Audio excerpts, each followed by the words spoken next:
Saúde, força e luz. Estamos na Mata do Leão, sob o patrocínio do Colégio Quarupi. Façamos um brinde a esse grande artista, a esta grande pessoa que nos ensina a pensar a vida, o nosso querido Alexandre Mora Sversuti. Que honra. Saúde, paz e prosperidade. Amém. O Alexandre, para quem não sabe, mas que deveria saber, é sertanezino.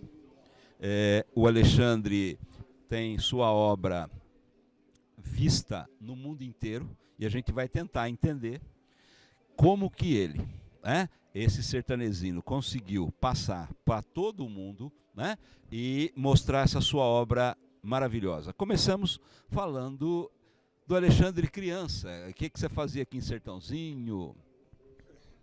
Fazia arte. Isso é bom. Né? Mas para o outro lado, né, professor? É assim, de criança hiperativa. Nasci com 8 meses. Sempre tive pressa e nunca fui confortável no meu espaço. Estava falando pro Egídio, que foi meu professor de História Antiga, né? Que a gente, quando a gente fez o Quarupi, a gente lançou ali um modo inovador de relacionamento professor-aluno, né? A gente naquele grupo ali, a gente estourou a forma patriarcal do ensino, já naquela época. Quantos anos atrás?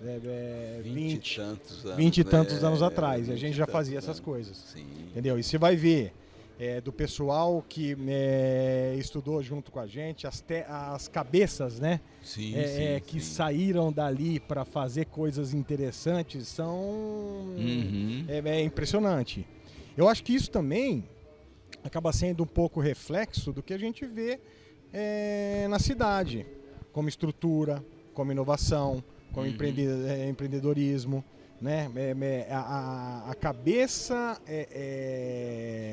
de Sertãozinho é uma coisa muito interessante para um lado, e como a gente estava falando, tem muito para abrir de um outro lado, né?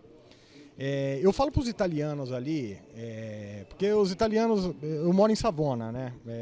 Ligúria, Mar Ligure, Itália. 40 minutos de Gênova, 1 hora de Nice, 1h30 do Principado de Mônaco.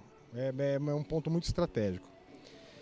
E a italianada lá, os caras perderam o fio. Eles não sabem aonde e como os italianos de 1890, 1880, eles foram parar e o porquê, né? Eu explico para eles. Primeiro país, imigração italiana, Brasil, né? São Paulo tem mais italiano que nasceu na Itália do que em Milão. Sertãozinho, onde eu nasci, é uma cidade formada por italianos, mas com uma imigração. A imigração do Brasil é uma imigração completamente diferente da imigração dos Estados Unidos, por exemplo.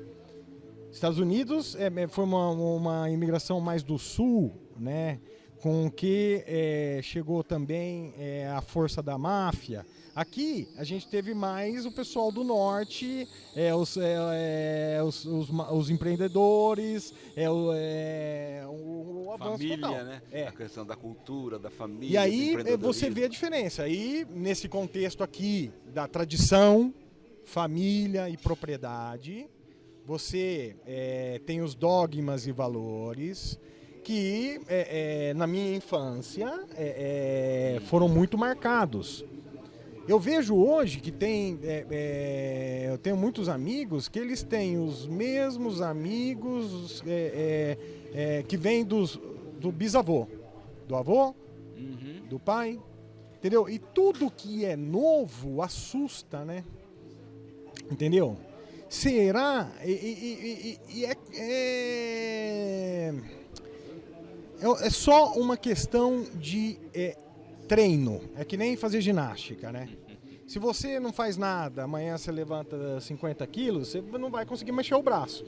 Se você, aos poucos, vai tentando abrir outras ideias, outras pessoas, outros lugares. Você tem uma ideia, eu passei na minha vida dos 7 aos 17 anos indo em férias no Guarujá, todo ano, entendeu?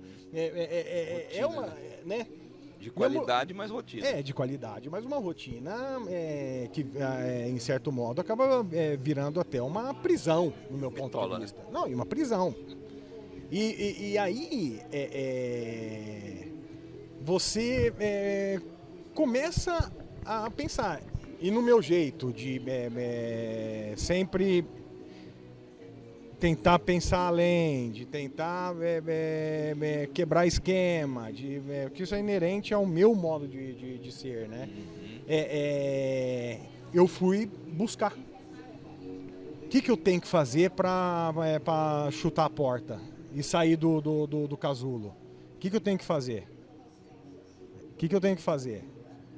Primeira coisa, através da universidade, mudar para São Paulo. São Paulo é um lugar que eu sou apaixonado. Você tem ideia, eu não voltava para o Brasil há 6 anos, fazia 6 anos, né? Eu fiquei 7 dias em São Paulo a primeira semana, fui caminhar na Paulista um dia depois ali, eu chorei, pô. Tem um homão desse chorando na rua lá, porque São Paulo me emociona. Porque São Paulo é metrópole, São Paulo não é Brasil, São Paulo é Tóquio, São Paulo é Londres, São Paulo é Nova York, que eu não conheço ainda, mas eu tenho certeza que que você encontra de tudo, de todas as formas, né? Aí fui lá para fazer a faculdade de comunicação na FAAP, né? Faculdade cara, consegui me manter na faculdade. Para pagar a faculdade, entrei para trabalhar em banco. Tentei fazer estágio em comunicação, mas estágio em comunicação, os caras faziam você trabalhar, não te pagava nada e não era o meu caso. Eu tinha custo e deveria usar. Em paralelo, comecei a estudar inglês, óbvio, de um jeito mais forte. Não é que eu sou fluente, mas me comunico hoje em 4 línguas, né? Me comunico em português, em italiano, em inglês e espanhol, né? Bom dia e obrigado em 22. Entendeu? Parabéns. Isso aí depois nós vamos falar que tem a ver com o que eu estou fazendo hoje. Aí, a vida de São Paulo, eu acabei indo morar com meus primos lá, né? Com o meu primo Alexandre Mora, que tem o mesmo nome e o mesmo sobrenome de mim. Só que é Nóbrega de Souza, que tem a raiz portuguesa também, né? Pra você ter uma ideia, depois de 6 meses que eu estava lá, eu já comecei a levar os meus primos que nasceram ali em lugares que eles nunca tinham vistos. E aí eu tive sempre, né, através da faculdade de comunicação, que fazia todo mundo junto. Cinema, publicidade, rádio, TV, relações públicas, né, até o 3º, 4º ano. Tendo essa proximidade com a arte, com o pessoal do cinema, tudo, fui evoluindo. Cara, você vê a quantidade de espetáculo, de mostra. E eu queria isso, conhecer. Mostra do Picasso, quando teve na Oca lá, eu tenho o cinzeirinho até hoje. Eu fui 5 vezes. Eu fui 5 vezes na mostra do Picasso. A peça que falava de Nise da Silveira, né, do Museu do Inconsciente, que foi a primeira tratamento psiquiátrico que os caras começaram a fazer através da arte, que quem interpretava era Berta Zemel, mulher do Volney de Assis, que me arrepia, que o cara virou meu amigo, porra. A gente depois eu fui fazer um pouco de curso de teatro com ele lá, lia Stanislavski, essas porras, cara. Aí você começa a abrir, né? Você começa a entender alguma coisa, né? E aí, no banco também. Isso aqui tem que contar, Egídio. Por favor. Aí o banco para pagar a faculdade. Estudando à noite na faculdade, Sim. dia no banco, certo? Eu tinha um amigo que fazia cinema, Fred Albuquerque, né? Esse aqui era meu amigo de cachaça de boemia, né? Eu vivia a cachaça do Bexiga ali, de um modo maravilhoso, com as putas decadentes, com os poetas desgraçados, né? Aquela coisa maravilhosa, né? Esse meu amigo aqui, eu chegava de segunda-feira na casa dele, às 2h30 da manhã, falava, ô Fred, vamos tomar uma? Ele, vamos! Vamos tomar uma, né? E a gente fazia essa vida de boemia total, né? E um dia ele me convidou para ir no Café do Bexiga lá e tinha um compositor que estava cantando à noite. E eu gostei do que eu vi. E eu estava fazendo a faculdade de comunicação. E eu falei, cara, eu vou começar a pensar nesse artista. E aí eu comecei a me aproximar. Daí me aproximei com o Vonei de Assis, com a Berta Zemel, com o Beto Brant, não sei se você sabe, o diretor de cinema. Sim, que o claro Beto Brant sim. foi aluno do Vonei de Assis. Na época eu comecei a frequentar esses caras, porra. Entendeu? De a sertãozinho, né? É a nata intelectual, acho que do Brasil. Do Brasil e do mundo. Entendeu? Eles Do pensam mundo. bem, eles Do pensam mundo. bem. Você vê os matadores do Beto Brant, o Vonei de Assis que interpretou. A gente conversava como nós estamos conversando aqui, mas isso aí eu tinha 22 anos, porra. Entendeu? Eu tinha 22 anos. E aí comecei a pensar. Aí, tanto que para a faculdade de comunicação, eu fiz um trabalho lá de 350 páginas que eu entreguei aquela merda ali. Pode falar o nome feio? Claro que sim. Ok. Entreguei aquele negócio lá. E o meu trabalho de verdade na faculdade de comunicação foi o trabalho que eu fiz com esse artista. Que o meu release, ele simplesmente foi escrito em todos os jornais do país. Olha que glória. Entendeu? Eu consegui vender a música do cara pra Simone, na época que Simone arregaçava de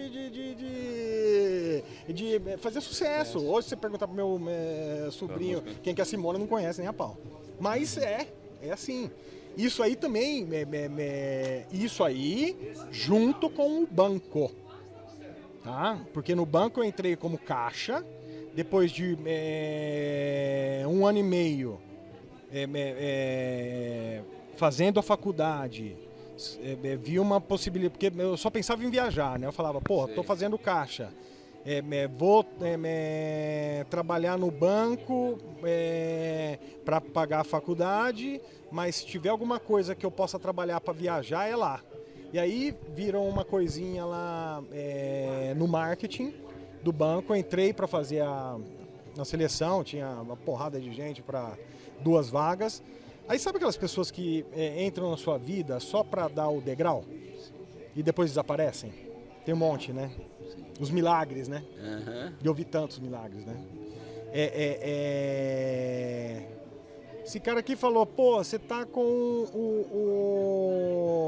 o nível maior do que essa vaga precisa. Eu vou te colocar já para concorrer a trainee de gerente de produto. Eu no primeiro ano de faculdade, cara. Nossa Senhora. Mas sabe o que eu acho que ajudou? Que na faculdade a gente tava fazendo uma peça e eu ia com esse livro, A Divina Comédia de Dante, né? No colóquio, né? Como que fala? Na conversa, na preleção. Na preleção, né? E aí os caras falam aqui, pô, esse cara já tá com o livro de Dante aí, deve manjar alguma coisa, né? Mas não é que eu li inteiro o livro de Dante. Eu li alguns fragmentos para fazer o Capetão. Eu fiz o Diabo, né? Aí fui para fazer a seleção de trainee de gerente de produtos, sei que passei para trabalhar na estratégia do banco, de caixa. Eu pulei para trabalhar na estratégia do banco, olhando hospitais, clínicas e laboratórios. Isso aí em concomitância com a parte fazendo produtor de música. Sei. Em concomitância com a faculdade à noite, né? Aí depois no banco eu tive 10 promoções em 12 anos. Dali eu fui para mesa de operações, coordenar a mesa. Minha chefe, 2 anos e meio de faculdade, pô. Minha chefe chegava de manhã e falava: que cheiro é esse de cerveja aqui, pô? Que eu vinha direto do Bexiga para a mesa de operações, pô. Você acha que coisa para contar? Maravilhoso, porque é uma bela vida, né? A vida tem que ser bonita. Então, eu conto porque eu acho peculiar, né? Para chegar no ponto. Isso aqui é só absorver. Só absorver, só absorver, só absorver. Depois tive outras. E em São Paulo eu comecei a pintar, né? Minha obra começa a ter a temperatura, velocidade e expressão da metrópole, com referências de tudo que eu vivi e respiro, né? Chego no ponto, no banco, né? Como analista financeiro, ser responsável pelo Banco Sudameris, no CFO do banco, Chief Financial Officer. Viajava para dar palestra para os diretores regionais e os gerentes gerais, palestra de 4 horas financeira, de modelo financeiro, para falar para os caras o que eles tinham que fazer. E nesse momento, quando o Santander comprou o ABN, eu coloquei melhorar, nireir, entender, né? E eu falei pro banco: tchau, tô indo embora, tá? Quando eu falei pro banco: tô indo embora, ninguém entendeu nada do que eu tava fazendo. Sim. Meu pai chorou, nego me chamou de retardado, de louco, de o que você tá fazendo, não sei o que lá. Eu falei: tô fazendo porque eu tinha 2 opções: ou morrer, como muitos vivos, ou renascer. Entendeu? E aí eu decidi pelo renascimento. Renascimento. Pego e me embarco no Costa Concórdia. Sabe aquele que virou? Aquele ali. Me embarquei ali. Eu estava disposto a fazer qualquer trabalho, né? Qualquer trabalho. Só que acabei entrando para fazer a parte de contabilidade lá, fechamento do cassino, essas coisas. Fiquei 8 meses trabalhando no Costa Concórdia. Depois 2 meses como passageiro, conhecendo lugares, né? Aí já com essa experiência aí, conheci com 14, 16 países já, né? Para quem conhecia 3, né? A coisa da língua, sempre estudei antes, mas ali me deu a vivência, porque no navio você consegue falar, às vezes tem que falar 4 línguas com 4 pessoas diferentes no mesmo momento, né? Então isso eu acho que abre, né? Aí acabou a Costa,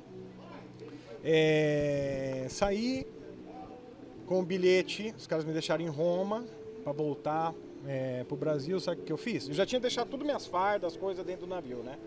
Eu rasguei o bilhete, joguei no lixo e fiquei na Europa, sem lenço e sem documento, literalmente, né? E aí eu vivi a solidão mais extrema e mais feroz da minha vida. Aí eu não conhecia ninguém, cara. E eu fiquei, eu acho que uns 6 meses. Solidão total. Isso aí, o que não te mata, te fortalece, né? Você vai criando força. Vai criando força. Foi aonde que eu parei em Savona.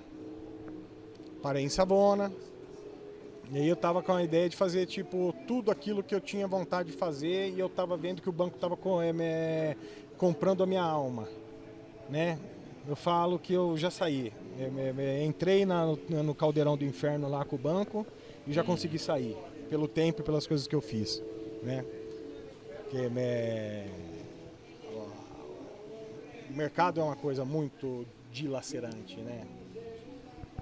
antropofágica, né? E aí nessa experiência, ficando em Savona, o que eu fiz? A primeira foi não fazer nada, que nós falamos 2 minutos atrás. Essa experiência é simplesmente fantástica. Para um cara que trabalha desde os 13 anos, eu trabalho desde os 13 anos, pô, nunca parei e minha mente não para, nunca, né? Mas fazer 3 meses nada foi uma experiência maravilhosa. Encontrei uns brasileiros que estavam fazendo a cidadania ali, fui morar com os caras, no colchão na sala, minha toalha era a toalha que meu irmão deu no casamento dele, uma toalha desse tamanho assim, ó. Os caras nem entendiam, entendeu? De se sair daquele aquele ambiente do banco ao toalhinha assim, sem pensar nada e vivendo o dia, né? Aí depois eu trabalhei, fui trabalhar na roça. Não sei se você sabia dessa história. Não, na roça não. Da roça eu fui trabalhar na roça, fui trabalhar recolhendo basílico, manjericão, né? Isso aí eu quis fazer para sentir a dor e o esforço dos meus antepassados. Eu fiz isso aí 1 mês e meio, cara. Os caras fizeram a vida inteira e eu vi o que é. Então, homens fortes causam tempos fáceis causam homens não tão fortes e homens fracos fazem tempos difíceis, né? É exatamente essa a sequência. Aí trabalhei lá como na roça. Enquanto eu estava trabalhando na roça, eu fiquei sabendo de um curso de mergulhador, né? União Europeia, curso de mergulhador, mas não é curso de mergulhador, não, 52 metros, solda submarina, né? E o que me deu ânimo para tentar ganhar a bolsa desse negócio aí, né? A ideia de trabalhar a 50 metros sem olhar na cara de ninguém, cara. Só isso, que eu tava com nojo das pessoas. Náusea, entendeu? Então aquilo ali pra mim, e pagava bem também, mas a primeira era isso, não ter ninguém do lado, trabalhar sem olhar pra cara de ninguém. Aí 30 pessoas, só eu de estrangeiro, né? Mas hoje eu sou ítalo-brasiliano, né? Mas na época eu não tinha o passaporte ainda, mas tinha minhas origens. Mas de estrangeiro era eu. 30 pessoas, 15 vagas. Passei em sexto na coisa. E comecei a fazer o curso de mergulhador profissional. Sim. 6 meses, 5 horas por dia, 8 horas por dia, 5 dias por semana. Você imagina o curso. Você sai desse curso com 3 estrelas de guia de mergulho e como o brevet de salva-vidas na Itália. Eu posso ser salva-vidas na Itália. Você sai já, né? Aí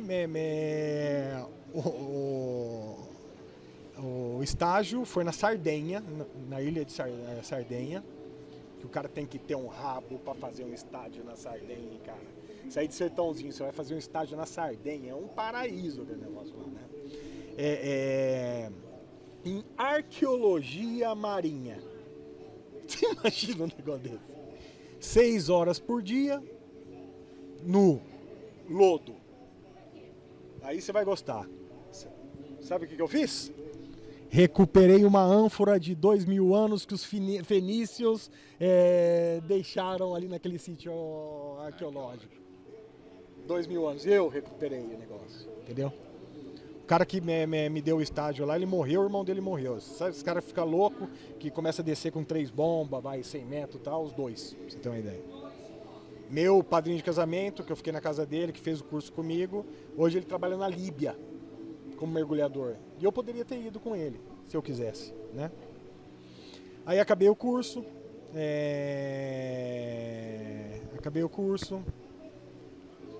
conheci minha esposa, a Ingrid, né? Que é minha curadora, que é minha embedded curator, né? Depois nós vamos falar um pouquinho dela. E comecei a trabalhar em Alácio, que é a Perla del Mediterrâneo, né? Ali do lado de Savona, um lugar maravilhoso. Trabalhava em offshore de branzino. Branzino, o peixe é robalo, né? Os caras põem umas puta rede, 49 metros, e você vai lá ver se não tem buraco, ver como que tá, né? Mas isso dezembro, com alguns dias com neve, né? Acorda 4h30 da manhã, 6h30 você tá lá, 42 metros. E eu trabalhei um pouco com esse cara aí, e o cara meio miguezão, sabe aqueles caras que vivem no trapacear, né? Acabou me ajudando também, que aí eu falei tchau, contra outro que eu não quis pagar, né? Não pagava ninguém. E nisso minha esposa, ela tinha um comércio ali que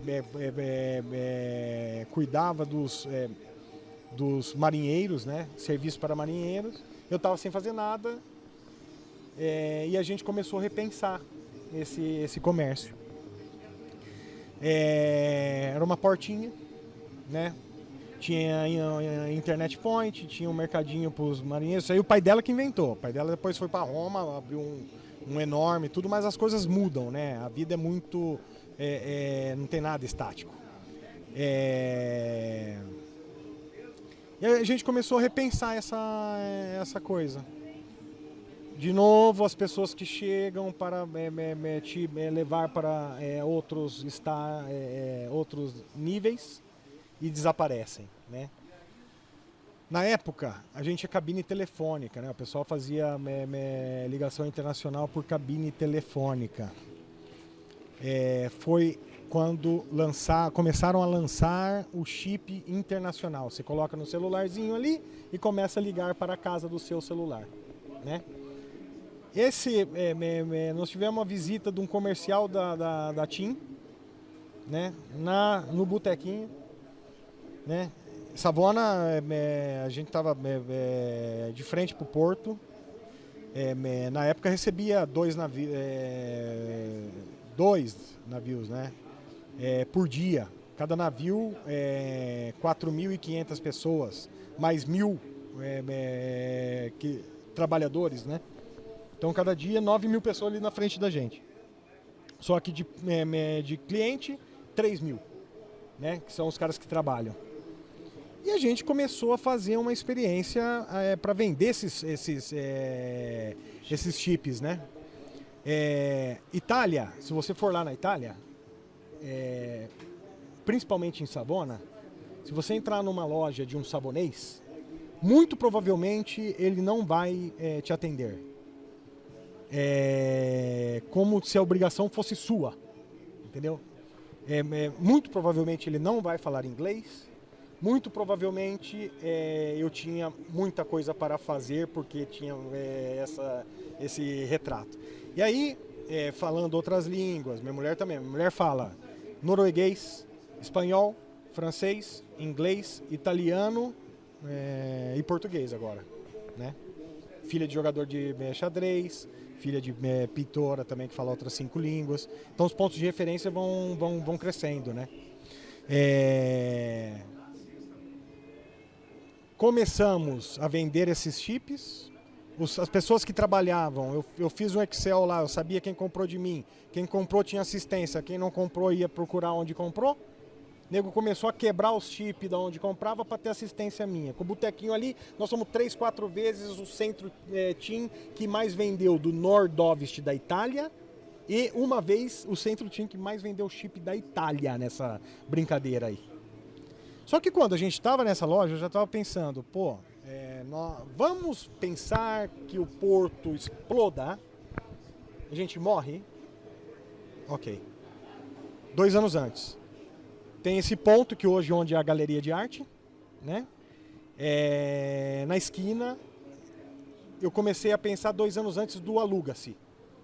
Comecei a falar com o pessoal e consegui mudar.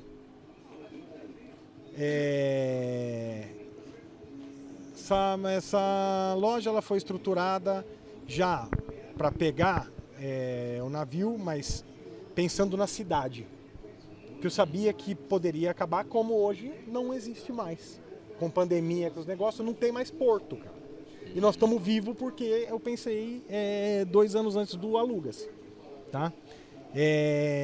Então a loja era montada em cima, um centro team, aí a gente tem um escritório de operações financeiras e câmbio, e embaixo a mesma estrutura do outro. Internet point, mercado, não sei o que lá. Com o passar do tempo e a mudança das coisas, né, isso aí já eu tenho que falar que eu já tinha feito minha primeira mostra de arte na Itália, né, na Vila Cambiaso. Já estava fazendo algumas mostras. Posso cortar aqui? Sim. Obrigado pela sua paciência. Amanhã a gente volta, porque não é possível que alguém com tão pouca idade tenha feito tanta coisa. Que bom.